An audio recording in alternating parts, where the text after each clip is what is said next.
It's showtime, my friend. How nice. Come on in. It's so good to see you again. Got stories to share. Heck, I'm virtually there. It's showtime, my friend. It's showtime, my friend, with a tear or a grin. We're chomping the bit to begin. Wear sweatpants or slacks. Let's break out the snacks. It's showtime, my friend. Now, if you have to go, I want you to know it's easy to sign right back in. But if your connection's too slow, you might miss the show. It's showtime, my friend.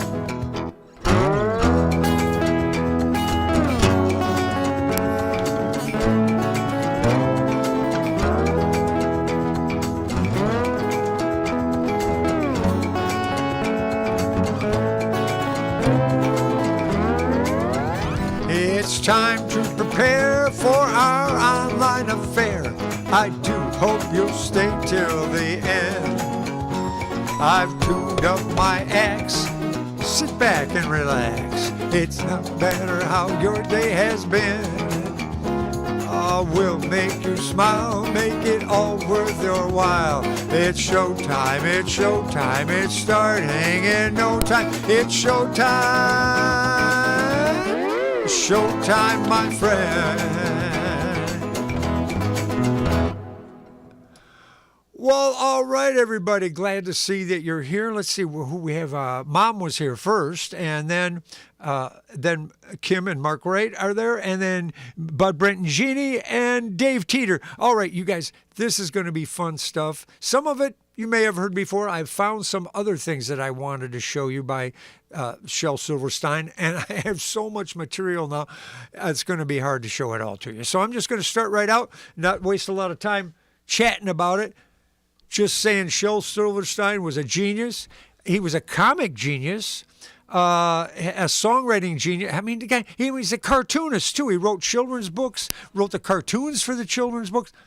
The guy was great. So I will demonstrate as much of that as I can right now. So here's one called Put Another Log on the Fire. And this is it.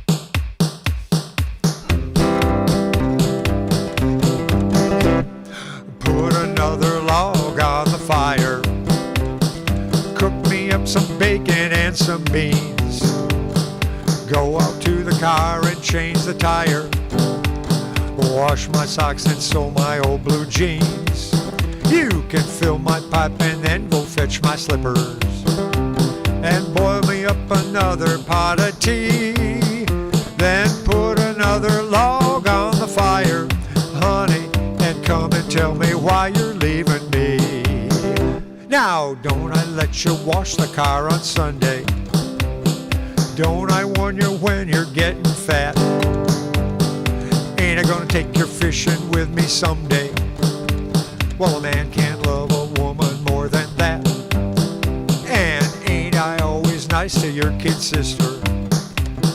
Don't I take her driving every night? So sit here at my feet, 'cause you know that I like when you're sweet, and you know that it ain't feminine to fight. Oh, put another log on the fire. Cook me up some bacon and some beans. Go out to the car and change the tire. I'll wash my socks and mend my old blue jeans. You can fill my pipe and then go fetch my slippers. And boil me up another pot of tea. And put another log on the fire, honey, and tell me why you're leaving me. Let me do that. And put another log on the fire, honey, and come and tell me why you're leaving me. Like that.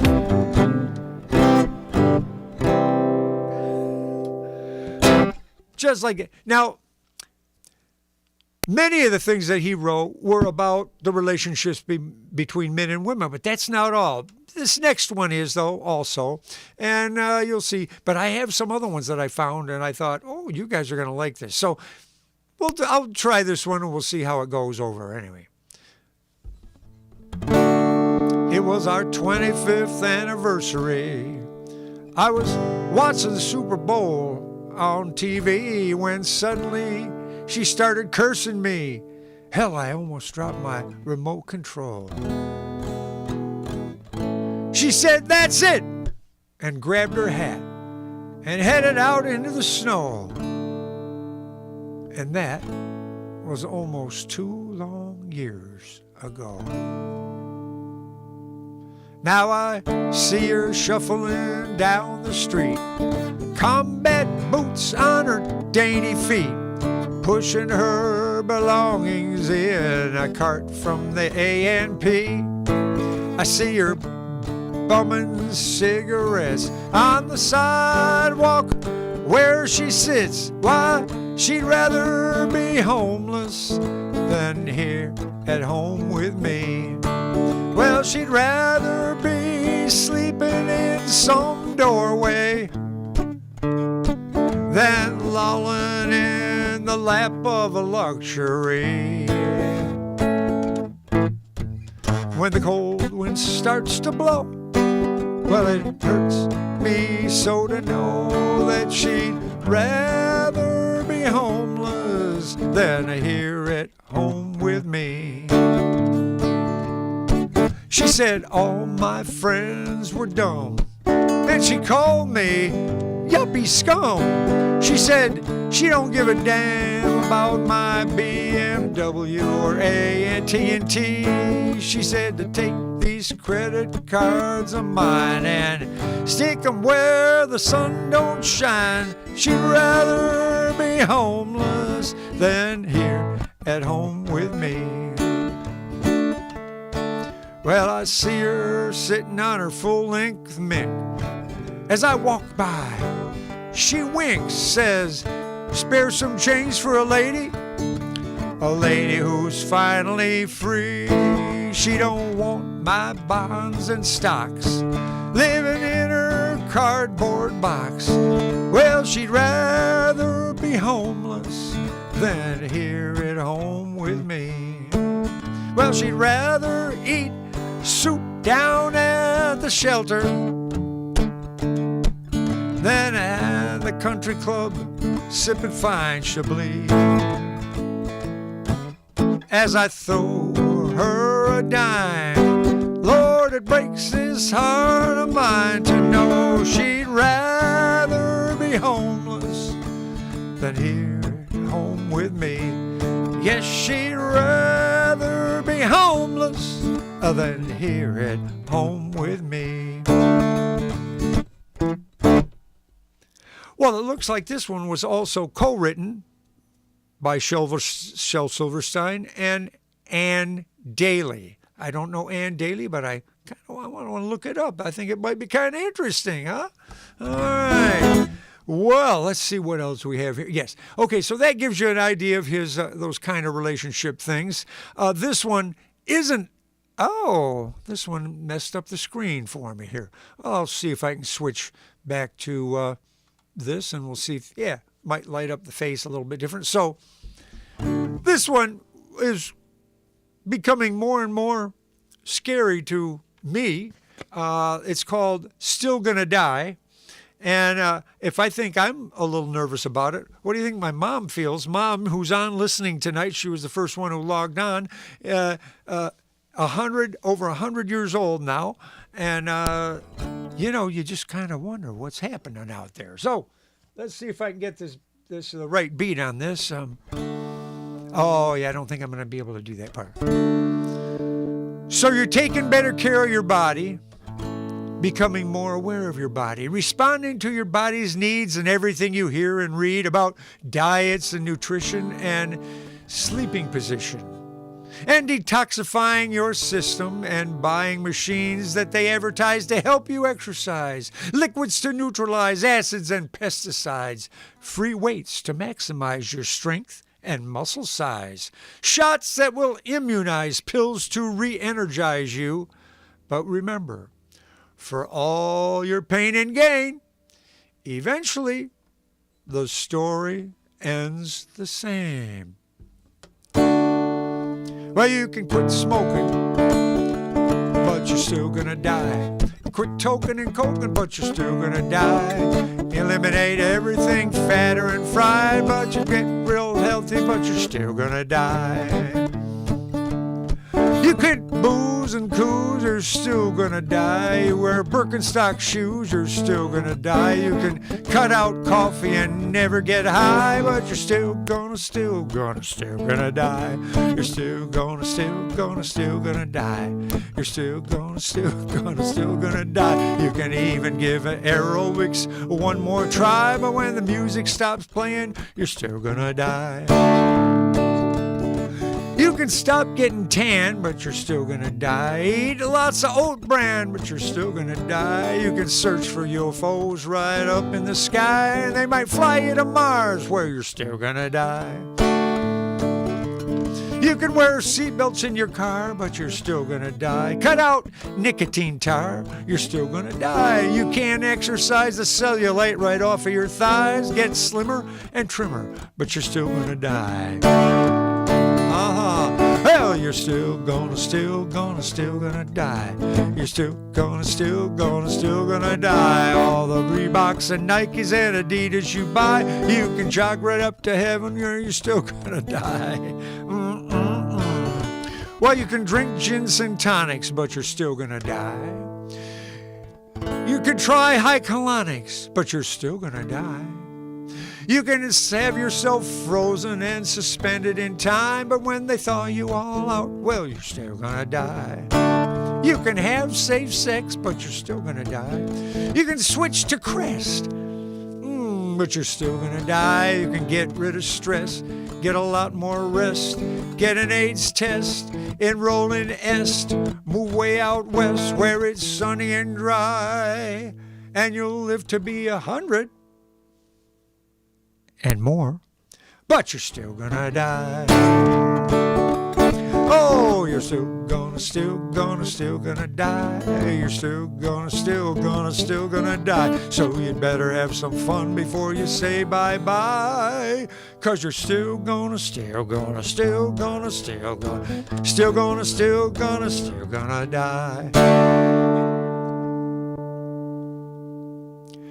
Well, you could look at it as being mean, or just going, well, that's the way it is, folks. Now, I love this next one very much.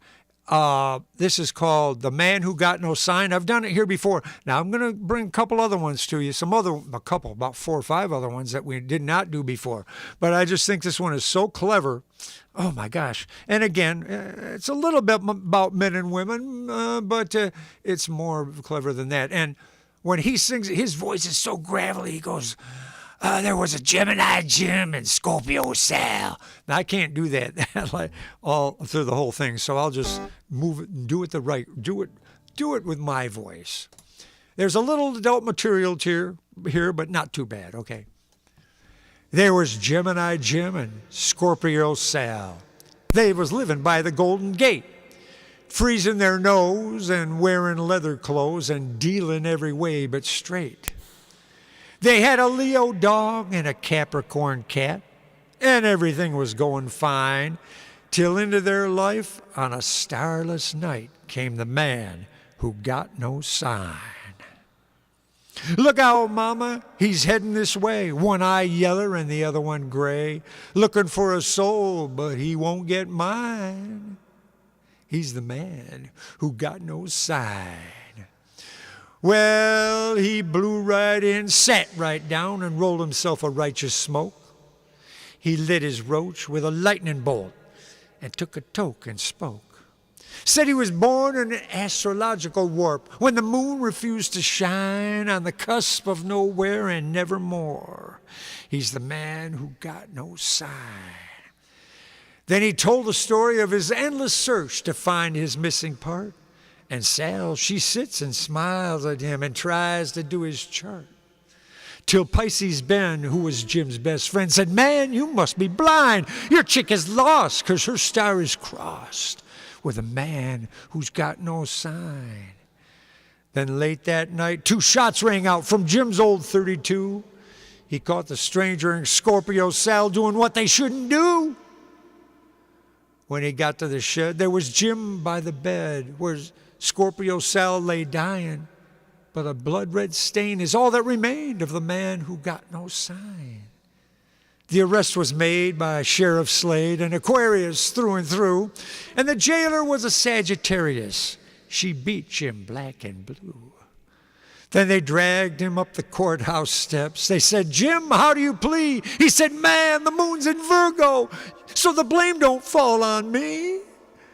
The jury was all Libras, so you know they was more than fair, but his lawyer was an Aries, and the Aries just don't care. The judge, he was a Cancer, and Cancers have no friends, but the hangman was a Taurus, and that's where Jim's story ends. But late at night when the stars are right and the moon is gray and dim, two ghostly figures roll around on the grave of Gemini Jim. One is the ghost of Scorpio Sal as she moans and she shrieks and grinds in the endless fun that she's getting from the man who got no sign.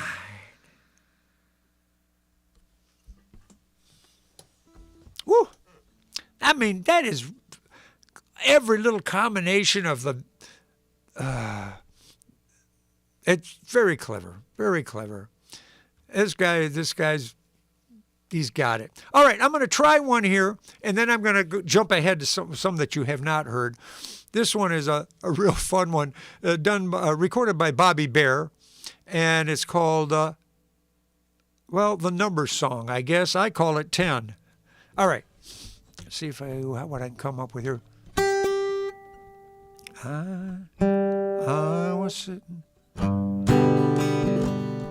I was sitting in Friday, sucking on a glass of wine,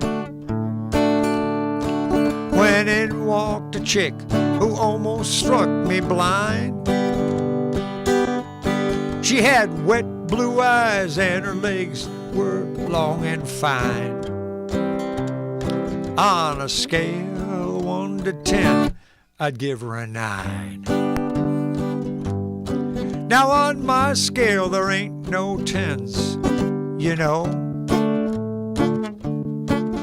9 is about as far as any chick can go. So I flashed her a smile, but she didn't even look at me. For brains and good judgment, I'd give her a 3. I said, "Hey, sweet thing, you look like a possible 8. Well, you and me would make 18 if your head's on straight." She looked up and down my perfect frame and said these words that burned into my perfect brain. She said, "Well, another one of those macho matician men, the kind who grades all women on scale 1 to 10. And you give me an 8. Well, that's a generous thing to do. Now let's just see how much I give to you."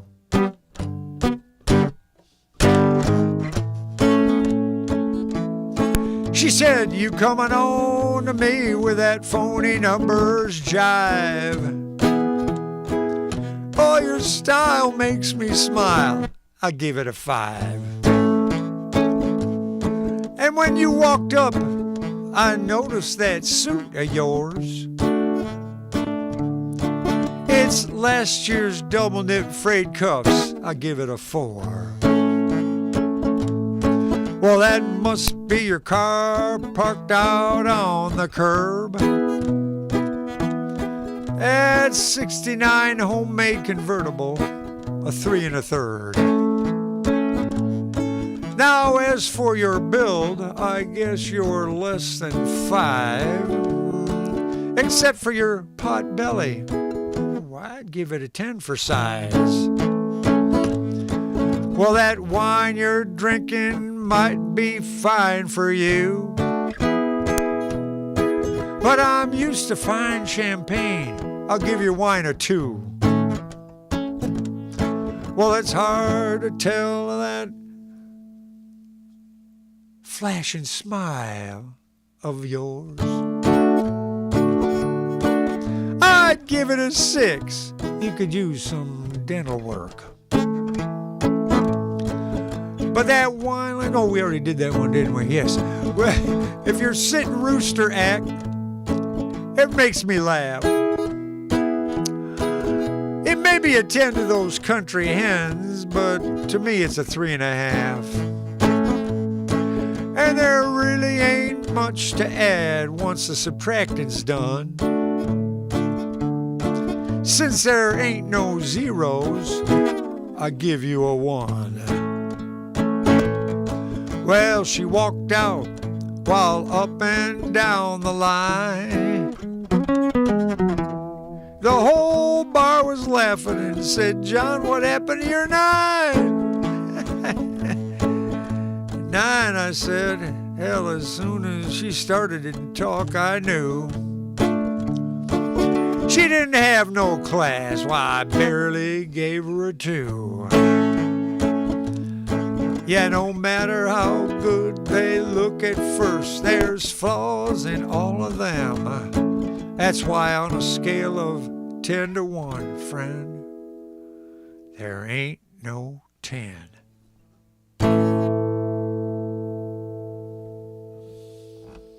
Now that one after the last one, amazing, huh? All right, I want to jump ahead. Let's do some of the, I want to do these, a couple of short poems that probably came from his children's books.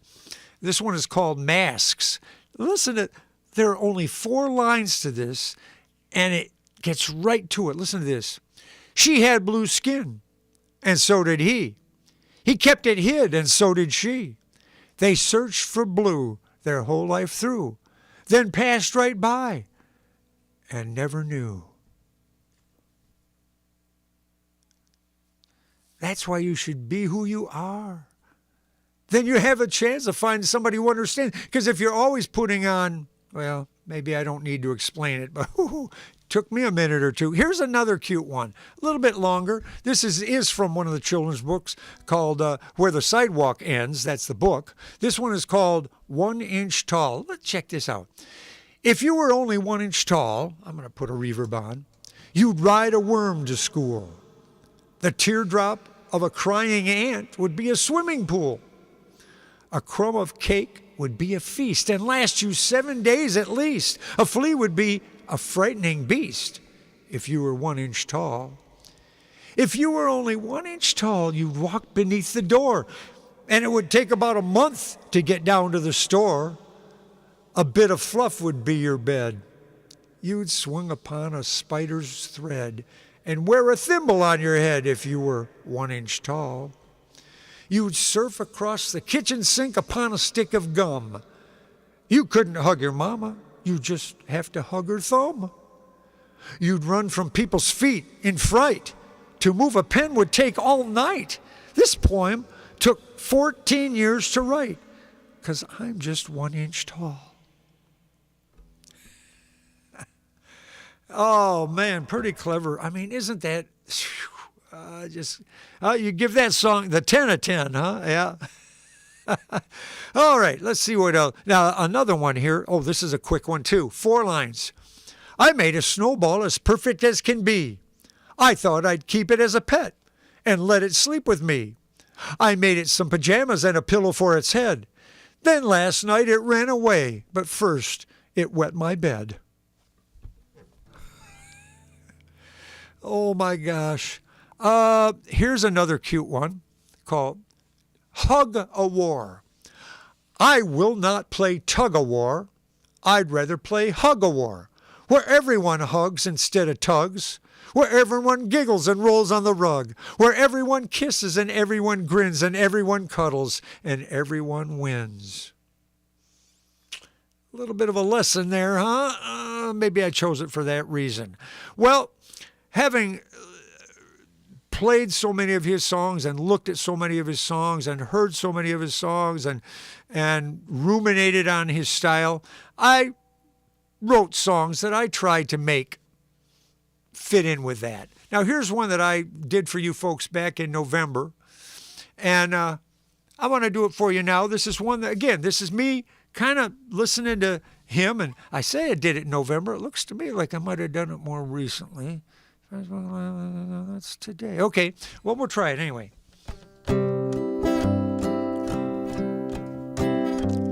When our love hit the rocks, I went down to the docks, to that shop with a heart on the door. The old man looked grim. He said, come on in. I can see you can't take any more. Strapped me into his chair, placed the goggles with care, and stuck some buds in my ears. And a fog floated in where nothing had been, and a heavenly angel appeared. When she started to dance, I fell into a trance. I could feel I was losing my will. Dressed in nothing but lace, when her hand touched my face, she slowly moved in for the kill. I'm your virtual lover, you won't need another. I'll love you as long as you want. Then she sat in my lap, it was over like that. I bought her right there on the spot. Well, I paid the old man and I thanked him again. Then I took her back home to my place. She don't cook, she don't clean, says it's not in her genes, and we live in this virtual space. Now a few months have passed, and she's more than I asked. Still it hasn't turned out like I planned, 'cause she can't stand to be more than 3 feet from me, so she never lets go of my hand. I'm your virtual lover, you won't need another. I'll love you right here in your home. But she jumps in my lap when I'm taking a nap. Good God, she won't leave me alone. When our love hit the rocks, I went back to the docks, but the little shop vanished away. Took the fox and her props, threw 'em back in the box, sold the whole doggone thing on eBay.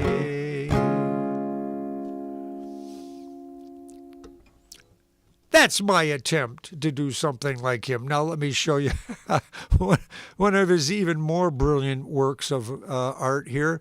This one he wrote for the magician Ricky Jay. And it helps to know that aside from being one of the best card magicians that ever lived, Ricky Jay is in the Guinness Book of World Records for his exceptional ability to throw playing cards. His record is for throwing a playing card 190 feet at a speed of 90 miles an hour. He's renowned for his power and accuracy, and he's so powerful that he could throw cards in a way that would pierce an inch-thick skin of watermelon from 10 paces. Woo! So, knowing that Shel knew this fella, Ricky Jay, he wrote a poem for him. Check this out. It was very difficult for me to find this one. I can mostly find it in spoken places. It doesn't look like it's been printed anywhere. So, here it goes. Of all the games... I'm going to do this. Of all the games I ever played, of all the hands I've dealt, of all the pots I ever rigged, from matchsticks to nickels to untold wealth, from the beckoning lights of the Vegas Strip to the Pittsburgh Roadhouse gloom, the most glorious game I played with a man in that locked door windowless room. His eyes were yellow as the golden crown on the king of diamonds' head. His teeth were black as the mustached jack, and his mouth was bloody red as the crimson gown on the queen of hearts. And his hand was marked with a sign that's found on the hand of the diamond king. And he smiled as his eyes met mine. And he said, "What a shame. I've been watching your game as you fleece these witless fools." Find my place. Okay. "How would you do at a hand for just two? My game, my stakes, my rules. A sealed room, no windows, no phone, an unbroken seal on the cards. No watches or rings or jaggedy things that can clip or chip or mark. On a non-metal clear glass tabletop. No mirrors, no overhead lights. With foot-thick walls and just one door that's locked from the outside. For as long as it takes for one man to break, be it an hour or a day, would you dare take a seat when there's no way to cheat?" Well, what could I say? So in the silent tomb of that sealed room, we both sat down to play. Well, he was no joker, he was an ace. And although I was the king of this pack, I knew that the lady would have to smile on me if I were to win all his jack. So we played for hours, or was it a week? I lost all track of time. And he won a few and he bluffed a few, but the final pot was mine. "Well, don't know quite how you did it," he said, as I raked in his last buck, "but shaves or seconds or a frigid deck, it had nothing to do with luck. You're a hustler, a sharp, a mechanic," he said. "Now the real game's about to start." He pulls out his knife, and me with just this deck of cards. "Ain't it funny to learn how the odds can turn," he said, as he thrust and flicked and fanned. But I dodged his blade, and my 8 of spades knocked the knife right out of his hand. "Hell, I'll beat you to death with my hands," he laughed. And he raised a powerful fist, but my 5 of clubs left a bloody stub as it sliced the hand off at the wrist. "Yeah!" he screamed, and he pulled a gun from his boot. Last hand, and the dealer dies. But my one last card, my ace of hearts, caught him right between the eyes. Well, that, I might say, was the game of my life. When the police did finally arrive, they found a windowless room, a corpse on the floor, the door still locked from the outside, and no one there but him and me. A classic locked door mystery. But where is the murder weapon? They searched, but they can't find it anywhere. Oh, where can it be? Hey, don't look at me. I'm just playing solitaire.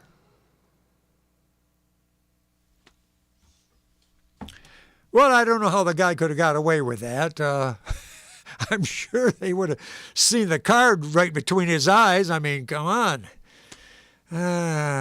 All right, pretty still exquisite. Oh my, the writing is so impressive. I'm so pleased with this guy. All right, now let's see here. I need to do this one because we are at, we're coming up on St. Patrick's Day. And this guy, Shel Silverstein, wrote this song that was made popular by the Irish Rovers. It's called The Unicorn Song, and I'm sure you've heard this one before.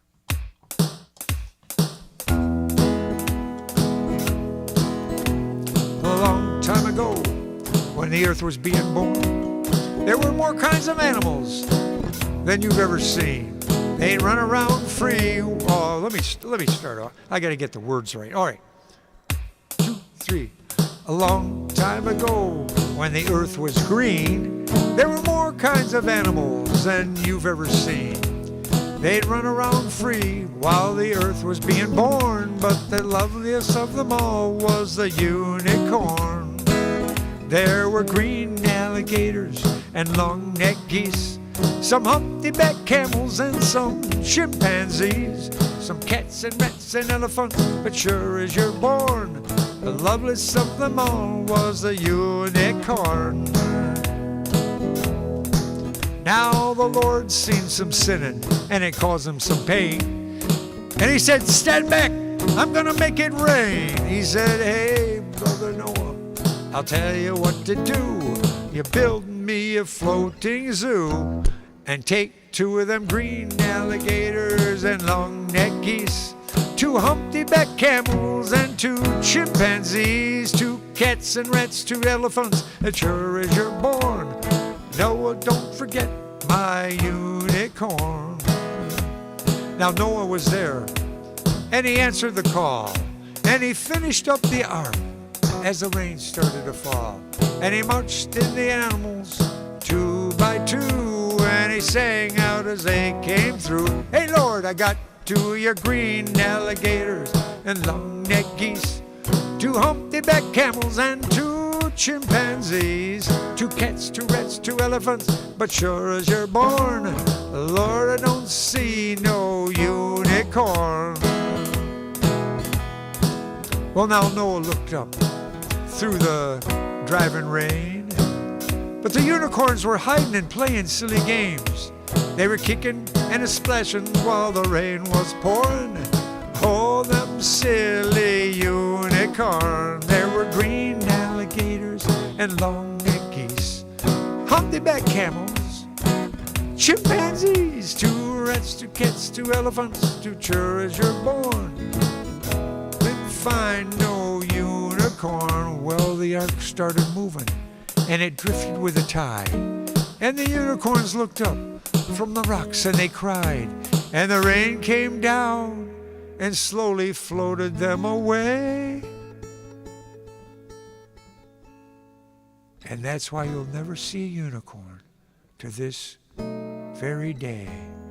You'll see some of them green alligators and long-necked geese, some humpty-backed camels and some chimpanzees, some cats and rats and elephants, but sure as you're born, you're never gonna see no unicorn.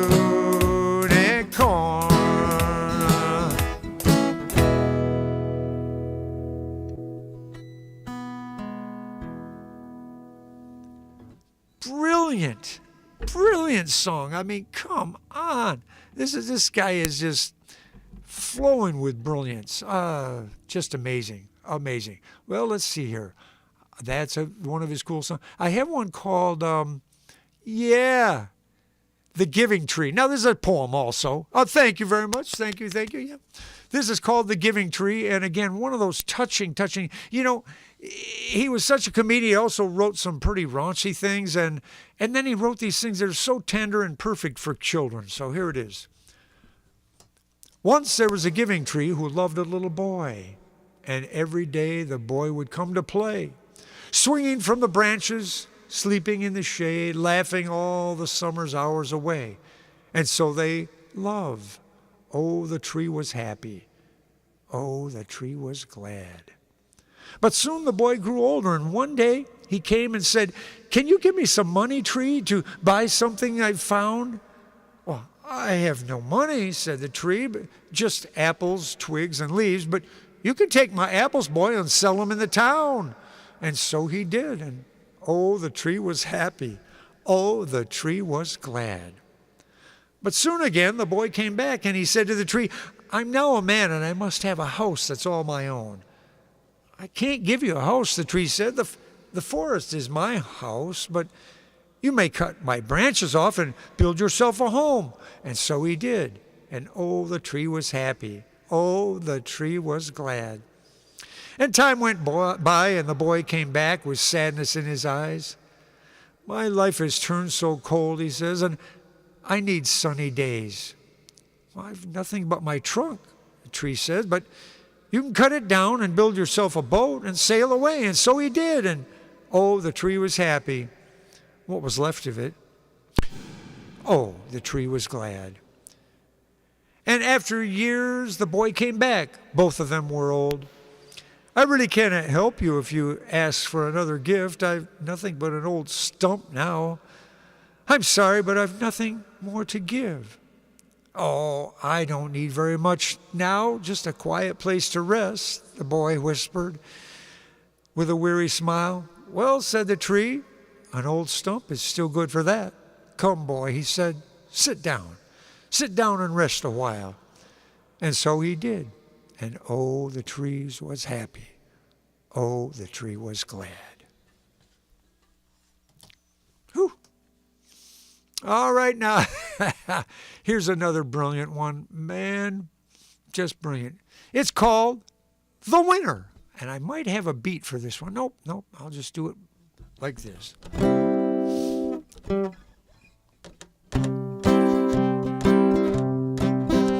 Let me get my note.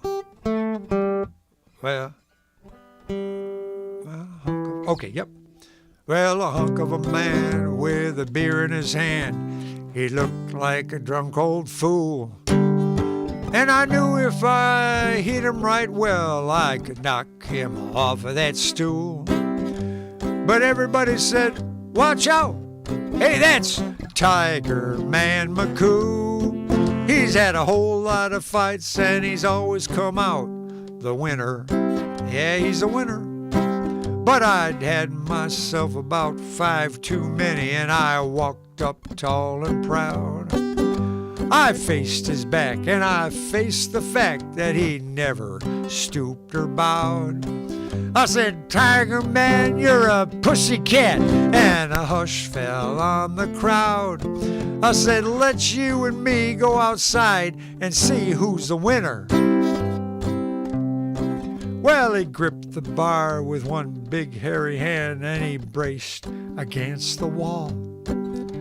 He slowly looked up from his beer, and my God, that man was tall. He said, boy, I see you're a scrapper. So just before you fall, I'm gonna tell you just a little about what it means to be a winner. He said, you see these bright, white, smiling teeth? You know, they ain't my own. Mine rolled away like chiclets down the streets in San Antone. But I left that person cursing, nursing 7 broken bones. And he only broke 3 of mine. That makes me the winner. He said, now behind this grin, I got a steel pin that holds my jaw in place. A trophy of my most successful motorcycle race. And each morning when I wake and touch this scar across my face, it reminds me of all I got from being a winner.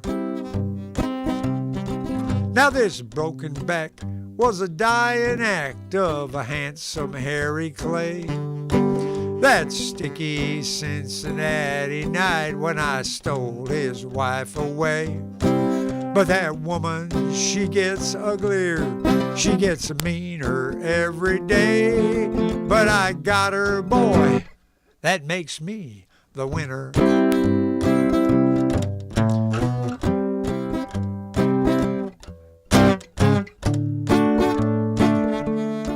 He said, you gotta speak loud when you challenge me, son, 'cause it's hard for me to hear. With this twisted neck and these migraine pains and this big old cauliflower ear. And if it wasn't for this glass eye of mine, well, I'd shed a happy tear to think about all that you're gonna get from being the winner. I got arthritic elbows, boy, I got dislocated knees.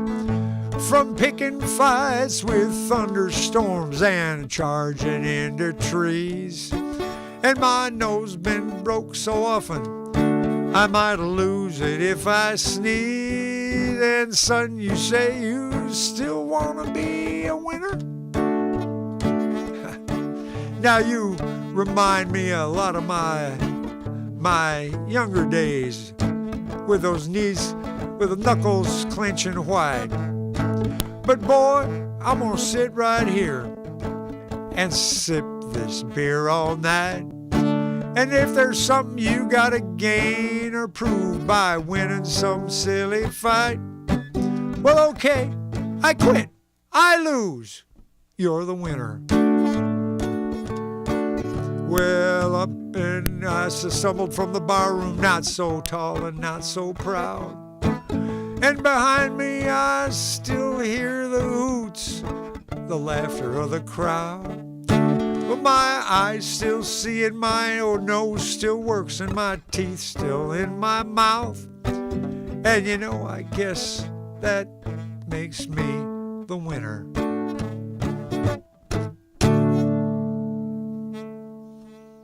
There's to you, Shel Silverstein. Woo! And I've known guys like that. Yes, I've known some guys like that. Well, it looks like I have time left here. I'll tell you what I'm going to do. We may still run a little bit short. I had some other things of his, but I'm gonna put one of mine in between here. And I did this not too. Where is the one that I wanted to do for you guys? Yeah, this one. I did this not too long ago, but it was definitely influenced by him. This one is called Half the Things, and I only did it about 2 months ago. Here we go.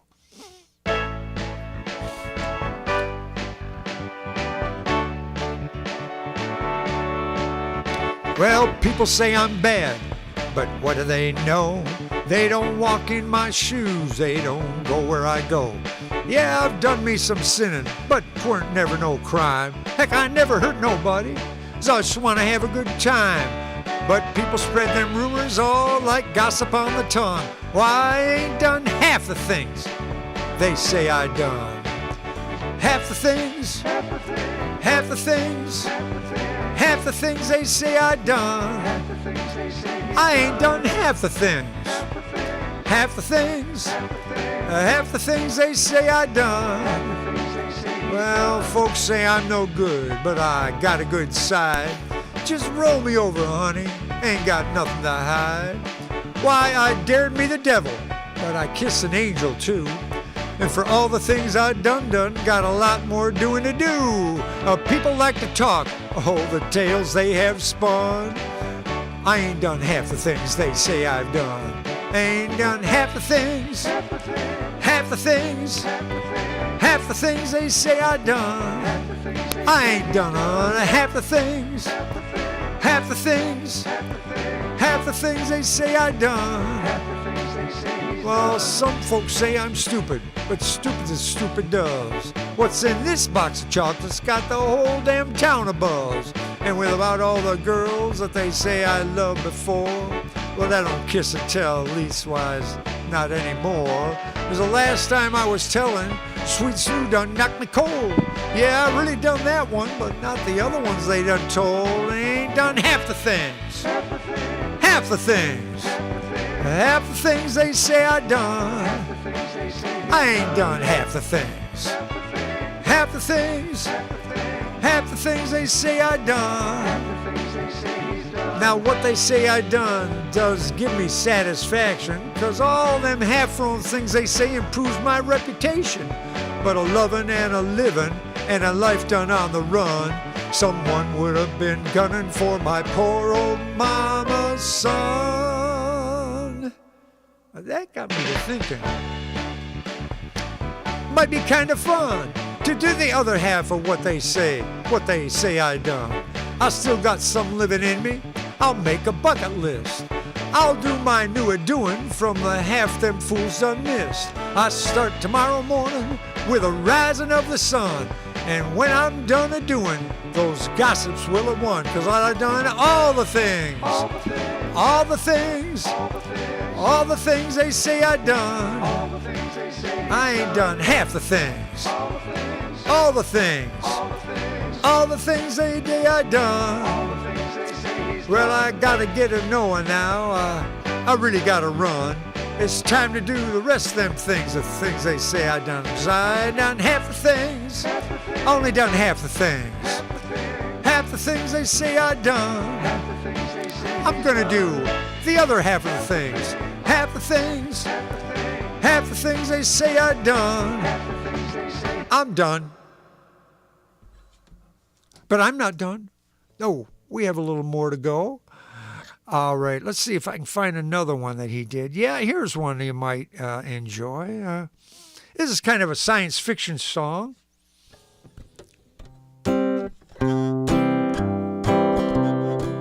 Well, I went down to the the factory. They said, hey, you got any job for me? They said, son, the days of the working man are dead and gone.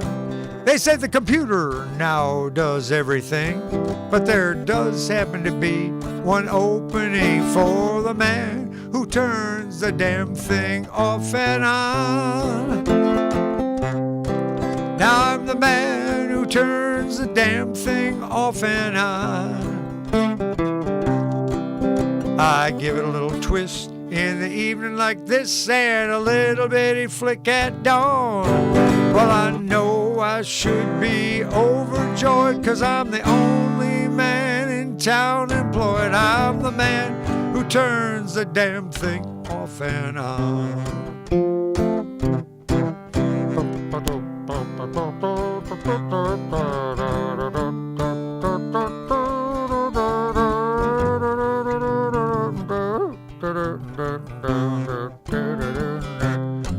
So feeling exhausted from my first day's labor, I went home to see my baby. She was lying in bed with a smile on her face, and I heard a buzzing sound.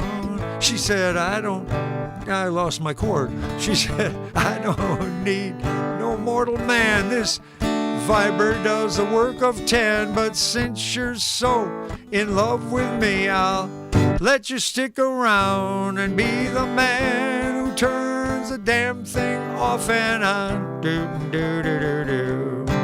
Well, I give it a little twist in the evening like this and a little bitty flick at dawn.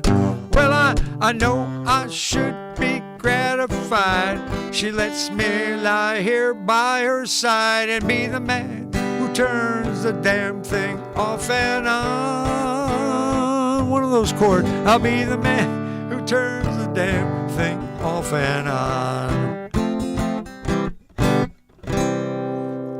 Well, it's been a while since I did that one, but yes, indeed. Look at the songs that he's written, the breadth, the sheer amount of different types of music. Very impressive, very impressive. All right, here's one that he wrote called The Ballad of Lucy Jordan. Now, this is a little bit of a sad song. It's not really clear. Well, I think it might be clear. It wasn't clear to me for a while, I should say. There were a few lines I would have questioned and done differently, but I got to give him credit. The guy did it, you know.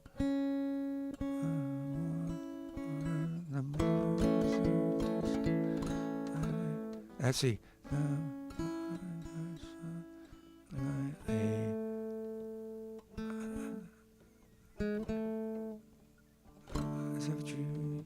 Yeah, this one is brand new to me. Well, I'll make up a melody. At least I have the chords on this one. The morning sun touched lightly on the eyes of Lucy Jordan in a white suburban bedroom in a white suburban town. As she lay there 'neath the covers, dreaming of 1,000 lovers, till the world turned orange and the room went spinning round. At the age of 37, she realized she'd never ride through Paris in a sports car with a warm wind in her hair. She let the phone keep ringing as she sat there softly singing little nursery rhymes she'd memorized in her daddy's easy chair. Well, her husband, he's off to work and the kids are off to school. And there's oh so many ways for her to spend her day. She could clean the house for hours, or rearrange the flowers, or run naked through the shady street, screaming all the way. At the age of 37, then she realized she'd never ride through the Paris in a sports car with a warm wind in her hair. As she let the phone keep ringing, as she sat there softly singing little nursery rhymes she'd memorized in her daddy's evening chair. Well, the evening sun touched gently on the eyes of Lucy Jordan on the rooftop where she climbed when all the laughter grew too loud, and she bowed and curtsied to the man who reached out and offered her his hand and led her down to the long white car that waited past the crowd. At the age of 37, she knew she'd found forever as she rode along through Paris with a warm wind in her hair.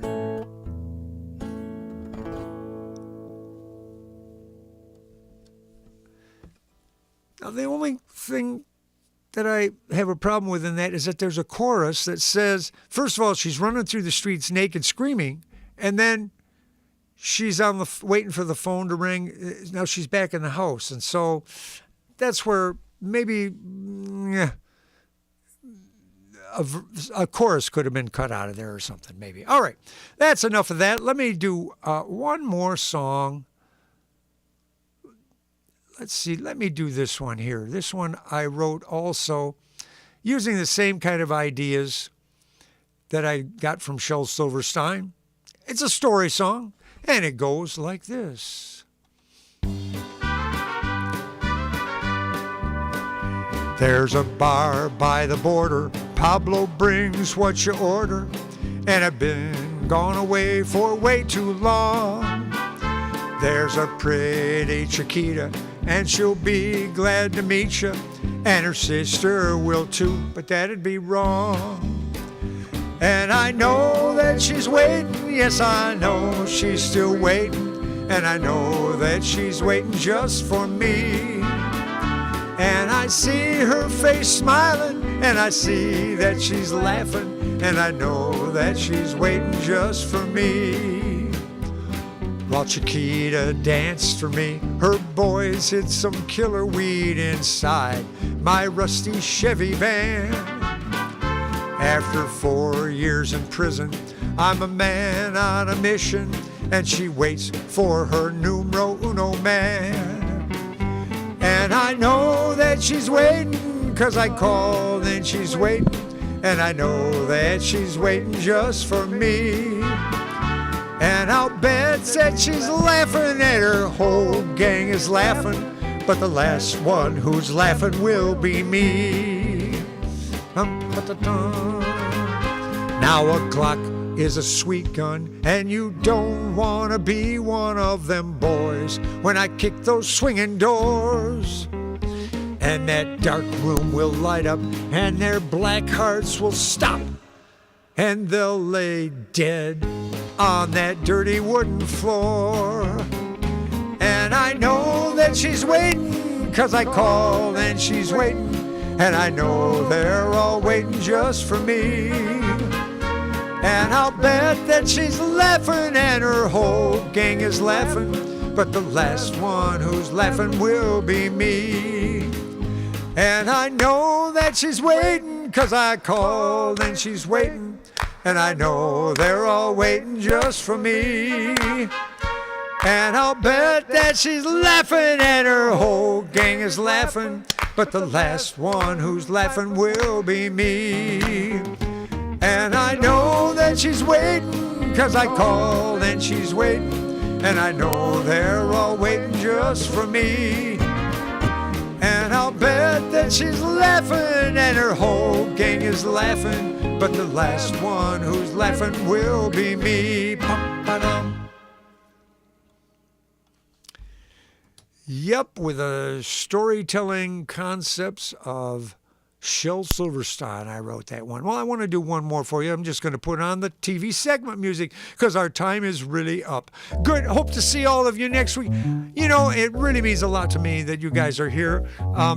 Fantastic. I hope you're finding these things fun and interesting and various things. We're still working on the album, trying to find a right label for it. And we'll get back to you on that too. Hope to see you here next week. In the meantime, I feel like I might be fading away.